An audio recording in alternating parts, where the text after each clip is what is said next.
Hi hello friends, చూస్తూనే తినాలనిపించే chicken curry Rayalaseema special. ఈ chicken curry ఎలా ప్రిపేర్ చేసుకోవాలో చూసేద్దాం. టమాటా ముక్కలు, ఆనియన్ ముక్కలు, పచ్చిమిర్చి ముక్కలు ఇలా కట్ చేసుకొని పెట్టుకోవాలి.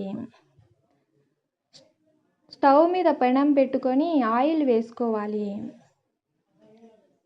2 టేబుల్ స్పూన్ పోపు దినుసులు వేసుకొని తర్వాత ఆనియన్ ముక్కలు వేసుకొని బ్రౌన్ కలర్ వచ్చేంత వరకు వేయించుకోవాలి. తర్వాత టమాటా ముక్కలు వేసుకొని ఆ టమాటా ముక్కలు గుజ్జు గుజ్జు వచ్చేలా చేసుకోవాలి. తర్వాత పచ్చిమిర్చి ముక్కలు వేసుకోవాలి. ఈ పచ్చిమిర్చి ముక్కలను ఇలా కలబెట్టుకున్న తర్వాత కొంచెం పసుపు వేసుకొని బాగా మిక్స్ చేసుకోవాలి. ఇలా బాగా మిక్స్ చేసిన తర్వాత 1 టేబుల్ స్పూన్ అల్లం వెల్లుల్లి పేస్ట్ వేసుకోవాలి. తర్వాత 2 టేబుల్ స్పూన్ ధనియాల పొడి వేసుకొని బాగా మిక్స్ చేసుకోవాలి. తగినంత కారం వేసుకోవాలి. 1 అర టీ స్పూన్ గరం మసాలా వేసుకొని కొంచెం కొబ్బరి పొడి వేసుకొని ఈ మిశ్రమాన్ని అంతటిని బాగా మిక్స్ చేసుకోవాలి. ఇలా బాగా మిక్స్ చేసుకున్న మిశ్రమాన్ని అంతటిని బాగా కలబెట్టుకొని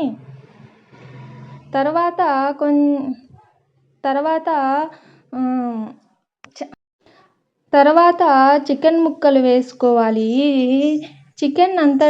ఈ చికెన్కి అంతటికి మసాలా పట్టేలా కలబెట్టుకోవాలి. ఇలా బాగా కలబెట్టుకున్న తర్వాత బాగా కొంచెం సేపు మగ్గనివ్వాలి. ఇలా మగ్గిన తర్వాత 1 టేబుల్ స్పూన్ సాల్ట్ వేసుకొని ఈ సాల్ట్ని అంతటిని ముక్కలకు పట్టేలా బాగా కలబెట్టుకోవాలి. ఇలా బాగా కలబెట్టుకున్న తర్వాత 1 గ్లాస్ వాటర్ వేసుకొని ఆ గ్లాస్ వాటర్ని అంతటిని బాగా మగ్గనివ్వాలి. ఇలా బాగా మగ్గిన తర్వాత చికెన్ పొడి వేసుకోవాలి. ఫ్రెండ్స్, చాలా సింపుల్గా ప్రిపేర్ చేసుకోవచ్చు రాయలసీమ స్పెషల్. ఫ్రెండ్స్, లైక్ చేయండి, షేర్ చేయండి, సబ్స్క్రైబ్ చేయండి ఫ్రెండ్స్.